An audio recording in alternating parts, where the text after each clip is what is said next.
I mean, who wants to be an accountant? It's just so boring.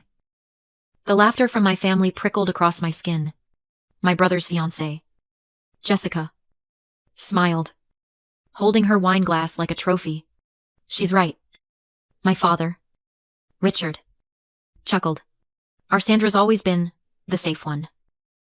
My mother, Karen, chimed in. We just hope you find a nice man. Dear, your job is, well, it's fine. Jessica leaned in, delivering the final cut. It's just adorable that you think your little spreadsheet macro is a real company. Sandra, have you ever felt like the invisible one in your own family? Let me know your story down in the comments. I didn't cry. I didn't react. I just placed my fork down. The little click of silver on porcelain cut through the noise. The table went quiet, waiting for me to break, to apologize for existing. I looked straight at Jessica, her perfect, smug, venture capitalist face. You're talking about Auditly, I said. My voice was flat. Even. Jessica's smile faltered for a half second. She was surprised I knew the name. Yes, she said, recovering her poise. A cute little AI startup. Our fund is looking at it. We're planning to buy it for pennies. Really? Their team doesn't even know what they... You can't buy it. I interrupted. My brother, Ryan, sighed, annoyed. Sandra, come on. Don't make things awkward. I ignored him. My eyes were locked on Jessica. You can't buy it, I repeated. Because I own it. Auditly is mine.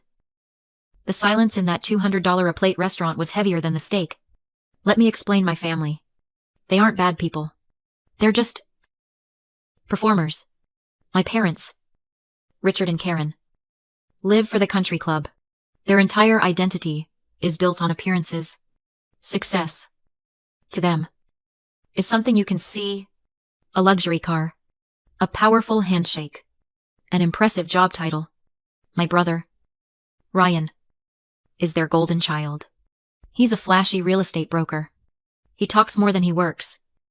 But he brings home big commission checks and, more importantly, an impressive vice fiancée like Jessica. He's the star. And then there's me, Sandra, 27, the forensic accountant, the boring one, the safe one, the quiet one. I'm the person they call when they need their tax spreadsheets fixed. But the one they talk over at parties? I'm the designated driver. I'm the background noise to their perfect, loud, performative lives. I am the shadow that makes their light look brighter. What my family didn't know is that while they were busy performing, I was building. For 4 years, I'd been secretly coding Auditly, a forensic accounting AI that can spot high-level fraud in seconds, the kind of fraud that takes human teams months to find. It isn't flashy. It's invisible. It just works. Like me. And last week, I'd quietly signed an exclusive licensing deal for $7 million. Leaving the restaurant that night, after Jessica turned sheet white, and Ryan started stammering. What kind of joke is this? I didn't feel victorious. I just felt tired. Deeply. Bone-achingly tired. As I drove back to my apartment, I finally understood why I'd hidden my success for so long. It wasn't humility. It was self-preservation. I parked my car. But I just sat there in the dark. The engine ticking. And I realized. Psychologists have a name for it. The scapegoat and golden child dynamic. A performative family, one obsessed with image, like mine, needs a golden child. Like Ryan. He's the mirror. He reflects their success. He lives out the flashy, visible dreams they value. His success makes them look good. But they also need a scapegoat. That was me. I wasn't boring because I was actually boring. I was boring because they needed me to be. I was the one they could point to feel superior. My safety was the backdrop that made Ryan's ambition look so bright. My quiet competence was the thing they could dismiss, so they could celebrate his loud but empty achievements. I was the family's built-in less than. And that night, I had broken the entire system. I'd thought the truth, the sheer weight of $7 million would finally make them see me. Make them stop. I was wrong. I got home. And my phone lit up. It wasn't an apology. It was an escalation. The first text was from my mother. Karen. Sandra. You embarrassed Jessica terribly. I don't know where you learned that kind of tacky showing off. You need to call her and apologize immediately. I stared at the screen. Tacky showing off. A second later, a text from Ryan. Are you insane? You just blew up a massive potential deal. Jessica was helping me. What is wrong with you? Why are you always so jealous? You ruin everything. I scrolled through the messages, looking for one simple question. Is it true? What is auditly? $7 million. Nothing. Not a single question about the company. Not a single word about the money. They weren't angry that I was successful. They were furious that I had stepped out of my role. They weren't shocked by the truth. They were shocked that I'd had the audacity to say it out loud. To ruin the perfect picture. To stain the family's image. The anger in their texts. It gave me a strange, cold clarity. This was never about love or support. It was just about control. And I was done playing my part. A week went by. Just long enough for the silence from my family to turn from hostile into a heavy, suffocating weight. Then, the invitation arrived. It wasn't a text. It wasn't a call. It was a thick, cream-colored card. The kind that costs $10 apiece. Embossed lettering. You are cordially invited to celebrate the engagement of Ryan and Jessica. At the country club. I held the card in my hand. This wasn't an invitation. This was a summons. It was a command. Printed in elegant script. Telling me to get back in line. To show up. Smile. Wear a nice dress. And pretend that dinner never happened. They were resetting the narrative. They were betting that my fear of being cast out was stronger than my need to be respected. They thought I would fold.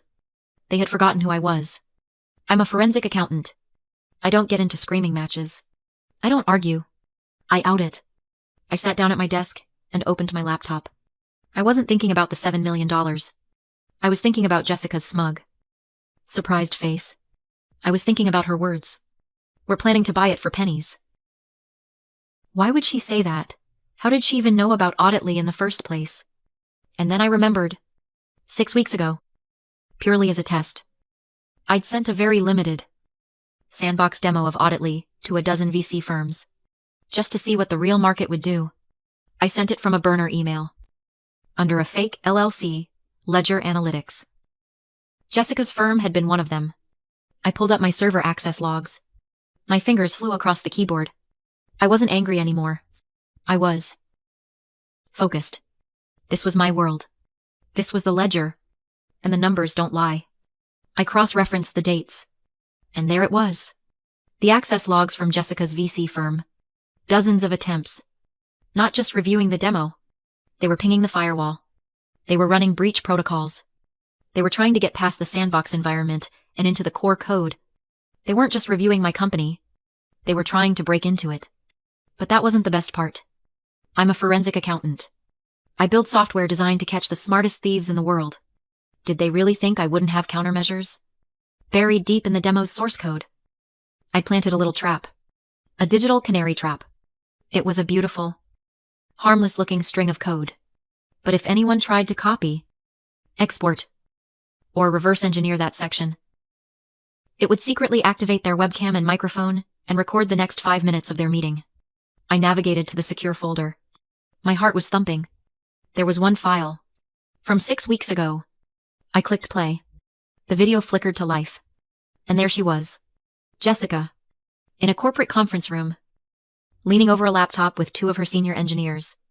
This is sloppy. One of the engineers was saying. The security is too tight. We can't get to the core logic. And then Jessica's voice clear, cold, and confident filled my apartment. Forget the front door. We don't need to buy it. Just crack this piece. She said, pointing at the screen. Find the core algorithm. And we'll build our own clone. By the time we launch, the little accounting girl who built this will never know what hit her. I stopped the video. I leaned back in my chair and just breathed. They weren't just arrogant. They weren't just dismissive. They were thieves. And I had the receipt.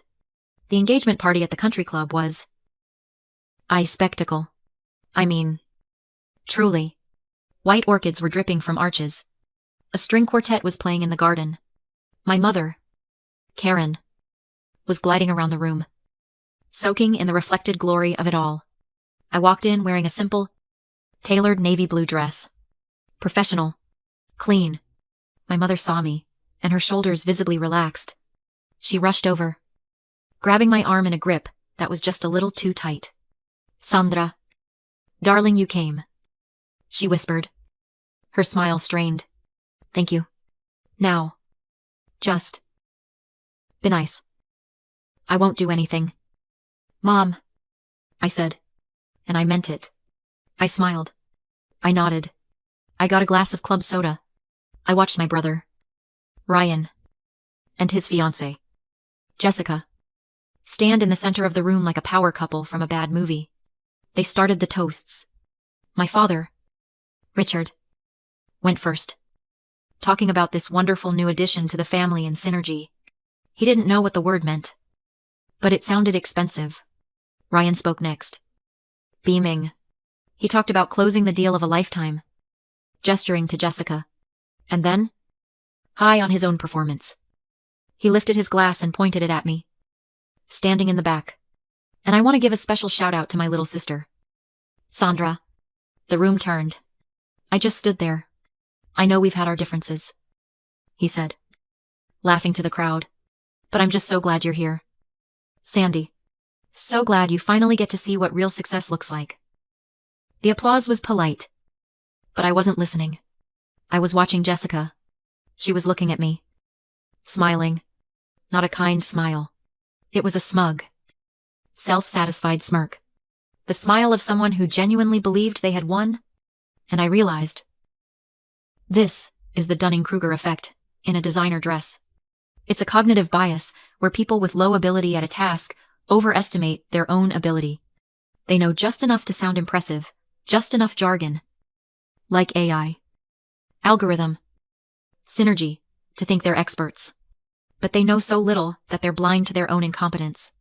Jessica wasn't just arrogant. She was fundamentally mediocre. Her confidence wasn't built on knowledge. It was built on a complete, profound lack of it. She genuinely thought she was the smartest person in the room. She genuinely thought she was going to get away with it. She had no idea that the boring little accounting girl in the navy dress wasn't just in the room. I was the one who built it. May I say a few words? I didn't wait for a yes. I just walked forward and took the microphone from the stand. The string quartet faded. The room, which had been buzzing, went completely silent. Ryan and Jessica were frozen, both staring at me with that same nervous, annoyed look. I smiled. A tight, polite smile. Congratulations to my brother and to Jessica. I just wanted to say, Jessica, you were right. I let that hang in the air. She looked confused. Suspicious. You were right at that dinner. My job is boring. I paused, looking around at the sea of confused faces at the country club. It's incredibly boring. Especially when you have to sit and review hours of internal security footage. Tedious video. Like this one. I pulled my phone out of my pocket. I calmly walked to the projector they'd been using for the engagement photo slideshow and plugged in my adapter. The massive screen on the wall flickered. The smiling, airbrushed photos of Ryan and Jessica vanished. They were replaced by a grainy, a familiar conference room. And then, Jessica's voice, not her polished, charming, country club voice, but her real, sharp, corporate one, blasted through the ballroom's sound system. Find the core algorithm, and we'll build our own clone. By the time we launch, the little accounting girl who built this will never know what hit her. You could have heard a pin drop on the thick carpet. It was a special kind of silence. A sharp, collective intake of breath. My father, Richard, looked like he'd seen a ghost. My mother's perfectly manicured hand was clamped over her mouth. Ryan just stared at the screen. His face completely, utterly blank with shock. Jessica's face was no longer smug. It was a twisted mask of pure, reptilian rage. She lunged forward, trying to grab the microphone from my hand. You. I held up one hand, and I didn't even raise my voice. Don't. My voice was cold. It cut right through her anger. That's called intellectual property theft. It's highly illegal. And you just broadcast your confession to about 150 of your closest friends and colleagues. I turned back to the stunned, silent crowd. But that's not the only news tonight. As some of you just heard, I am the founder of Auditly. I made myself look at my parents. Their faces were chalk white. And last week, I signed a $7 million licensing deal for that software. My mother made a small, choked, gasping noise. But here's the part you'll really love. Jessica, I said, turning back to her. She was frozen, her hands still in the air. I didn't sell my company. We're merging. The deal was finalized this morning. We're merging with the parent holding company of your VC fund. My new role, starting this Monday, is Global Head of Digital Compliance and Asset Security. I let that sink in. I watched the blood drain from her face as her brain did the math. Which means, technically, I'm your boss's boss. I gave her a small, professional smile. I'll see you on Monday for that performance review. I didn't stay to watch. I didn't need to. I placed the microphone carefully back on the stand. The small click echoing in the dead, heavy silence. And then I turned. And I walked out of the country club ballroom. The fallout, I heard later, was not dramatic. It was swift, cold, and corporate. Jessica was fired before Nina Dill die. On Monday. Not by me. I never even made it to the office. The parent company's legal department saw the video, which I had politely forwarded to them along with my signed contract, and they escorted her from the building. There was no argument. Just a box and a security guard. My brother, Ryan, the golden child, didn't lose his job. He lost something far more valuable to him, his audience. He didn't cancel the engagement. Jessica did. She disappeared. Last I heard, she was trying to sue me for invasion of privacy. She lost. Ryan was now just that poor boy, the one who got tricked by the thief, the subject of whispers and pity at the country club. His shine was gone. His reputation, the only currency he had ever valued, was now worthless. And my parents, they called. Oh, they called. Dozens of times. The calls turned into voicemails. First, they were angry. Sandra, what have you done? You've made a fool of this family. Then, they were confused. Sandra, please call us. We need to talk. We need to fix this before it gets worse. And finally, they were desperate. My mother's voice, cracking. Sandra, please. You've made your point. Now stop. You're tearing this family apart. But they still didn't get it. I wasn't tearing the family apart. I was just turning on the lights so everyone could finally see the cracks that had been there all along. I didn't do it to make a point. I did it to end the conversation. That week, I sat in my apartment. I looked at the spreadsheet that detailed the $7 million contract. I looked at the number. And for the first time, it didn't feel like a secret. It felt like freedom. I booked a flight. One way. To Italy. I closed my laptop. The click of the lid shutting sounded final. Like a vault door. Like the last page of a very long, very heavy ledger. That night, for the first time in as long as I can remember, I slept through until morning. No guilt. No noise. Just silence. And it was beautiful. Thank you for listening. Sometimes, silence isn't weakness. It's the time you spend doing the audit. If you've ever had to choose between your family's peace and your own truth, share your story. And don't forget to subscribe so you don't miss the next one.